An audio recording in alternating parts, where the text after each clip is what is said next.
je vais vous raconter quelques mots de témoignage. Voilà que moi, je n'étais pas un garçon très méchant, un homme intelligent, un bon gitan. Mais un bon gitan ne suffit pas. J'étais un gentil perdu. Moi, quand j'étais jeune, si on m'aurait dit tu as besoin de Dieu, moi j'aurais répondu non, je n'ai pas besoin de Dieu. Au contraire, à l'Assemblée, je m'angoisse quand je vais aux réunions. C'était ça mon discours.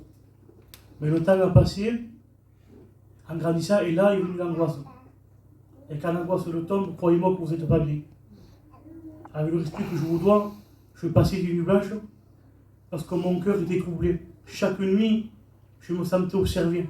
Chaque nuit, comme s'il y avait quelqu'un à côté de moi. Et je ressentais une présence ténébreuse.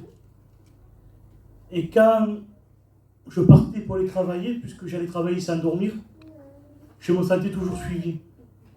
Quand je roulais en voiture, j'étais obligé de tourner les rétroviseurs parce que j'avais peur de voir quelque chose derrière moi. Si vous verrez comment j'anguissais le jour pour que mon corps soit tranquille. Et encore, arrivé un moment, et le jour, je pensais, est-ce que ce soir, je serai dans la paix? Un jour, en descendant les escaliers, j'ai croisé mon cousin, c'est un serviteur de Dieu. Et il m'a dit, tu viendrais pas à la réunion? Je lui ai dit, oui, je viendrai avec toi. Mais en vérité, j'en avais pas envie. La première réunion que j'ai faite, la pensée de mon cœur, c'est que je ne reviendrai plus jamais de ma vie. Mais Dieu a vu autrement. Et j'ai commencé à aller aux réunions. J'en ai fait une, j'en ai fait trois, je ne sais pas, peut-être une dizaine. Et quand je m'asseyais ici, j'étais spectateur. Je regardais la réunion et je repartais. Mais en réalité, j'avais un besoin terrible. Et j'ai dit, Seigneur, à venir à la réunion, vaudrait mieux que je te cherche. Et j'ai cherché Jésus, de tout mon cœur. Dieu s'est révélé à moi. L'angoisse est partie.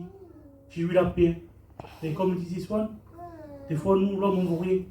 Qu'est-ce que j'ai fait? Peu de temps après, j'ai quitté la main de Dieu. Quand j'ai quitté la main de Dieu, au départ, ça allait. C'était un mensonge. Et l'angoisse est revenue. J'allais aux réunions, et quand j'allais aux réunions, je savais que si je me levais, eh bien, je remarcherais avec Dieu. Je sentais que Dieu tapait à mon cœur et qu'il me disait ouvre. Et moi, j'étais assis, je dis Seigneur, non, je ne veux pas. J'ai plus envie de venir aux réunions. Et un jour, en allant dans ma voiture, sur la route, j'ai parlé à Dieu. De cœur à cœur, je dis Seigneur, en réalité, je crois que j'ai plus envie.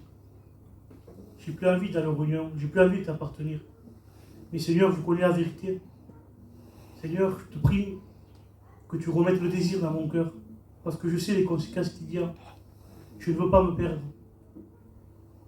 Et un jour, avec le respect que je vous dois, j'étais à la chicha. Il n'y avait rien pour dire, le Seigneur m'a parlé.